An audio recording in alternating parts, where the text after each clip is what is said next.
Ah oui, je pense que forcément c'est une bonne chose, oui, puisque ça renforce la démocratie et ça renforce aussi l'adhésion en fait des Arabes israéliens au projet israélien. Et je pense que c'est une très bonne chose, effectivement. Mais cela dit, quand on voit par exemple les déclarations de Benny Gantz, c'est pas forcément donné le fait qu'il y ait une telle intégration, puisqu'il a quand même expliqué que le deuxième meilleur endroit pour vivre pour les Arabes au Moyen-Orient, c'était la Cisjordanie occupée, sachant que en Cisjordanie, la population arabe ne bénéficie pas de passeport, donc c'est quand même assez compliqué. Et Yair Lapid, lui, il s'est carrément prononcé contre le mariage mixte à l'occasion du mariage de Lucie Hararish. Donc on voit que, en fait, même le parti bleu-blanc, eux, ils pensent que leur réserve de vote, elle se trouve sur la droite. Donc du coup, ils vont aller appeler les électeurs de droite par des messages qui sont quand même assez prononcés contre la population arabe israélienne, ce qui en marginalise davantage la population arabe israélienne. Et je pense que là, le défi pour les prochaines années en Israël, c'est justement de casser cette marginalisation de la population arabe israélienne afin de renforcer justement pas la légitimité, mais une sorte de cohésion nationale, ou en tout cas un esprit national pour que cette population elle se sente aussi représentée. Josia Bravanel, la communauté arabe israélienne est marginalisée en Israël? Oui et non, c'est-à-dire qu'il faut remettre les choses un peu en proportion. Il n'y a pas un autre pays où il y a des Arabes qui vivent en démocratie dans toute la région et qui ont le Liban. Le Liban.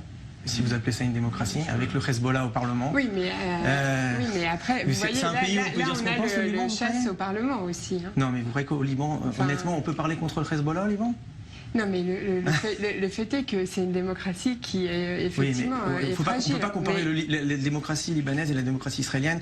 En Israël, un arabe israélien peut aller à la Knesset et critiquer le gouvernement, peut même soutenir des terroristes depuis la Knesset. La Cisjordanie n'est pas annexée, alors...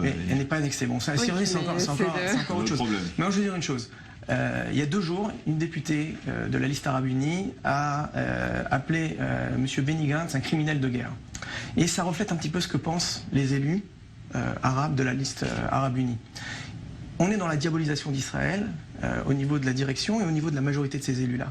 Tant qu'ils n'auront pas switché, qu'ils n'auront pas pris une autre direction, ils auront toujours les marginalisés et ils diront toujours qu'on les considère comme des citoyens de deuxième zone.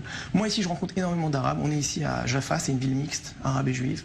Il y a énormément d'Arabes israéliens qui sont très bien intégrés en Israël. Eux, ce qui les intéresse, c'est avoir des meilleures conditions de vie dans le pays. Et le jour où ils auront des élus qui les représentent et qui travaillent sur ce dossier-là, ils seront beaucoup moins marginalisés, ils seront beaucoup plus intégrés. Oui, malheureusement, ce n'est pas le cas aujourd'hui. Oui, mais justement, en fait, Ayman Odeh, il a quand même expliqué quelles étaient les lignes, les lignes rouges, ou en tout cas les conditions dans lesquelles il pourrait entrer dans un gouvernement. Et une des conditions, c'était justement une enveloppe donnée pour renforcer les infrastructures dans les villes arabes. Et je pense que justement...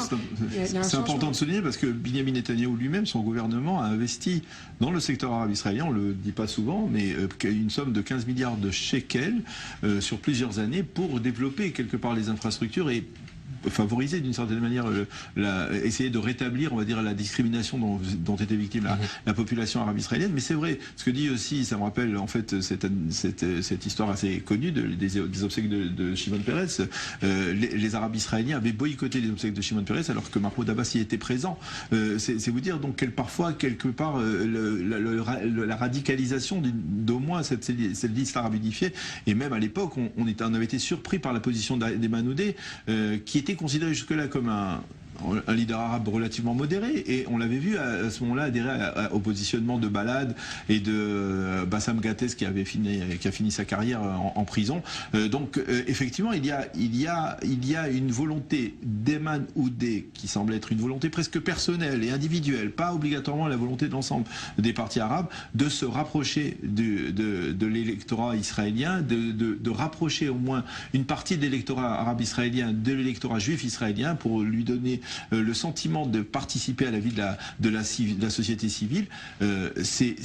C'est louable, bien entendu, mais il ne faut pas se leurrer, ça risque d'être très limité parce que justement, on va dire une majorité d'Arabes israéliens ou d'élus arabes israéliens cherchent avant tout à faire passer un message extrêmement nationaliste, extrêmement virulent, en particulier les députés de Balad, quels qu'ils soient, de génération en génération. Ça va d'Azmi Bashara jusqu'à Khanin Rabi. Donc on n'est pas encore à la phase d'une grande réconciliation, on va dire, entre Arabes israéliens et Juifs d'Israël. On est dans une tentative de rapprochement.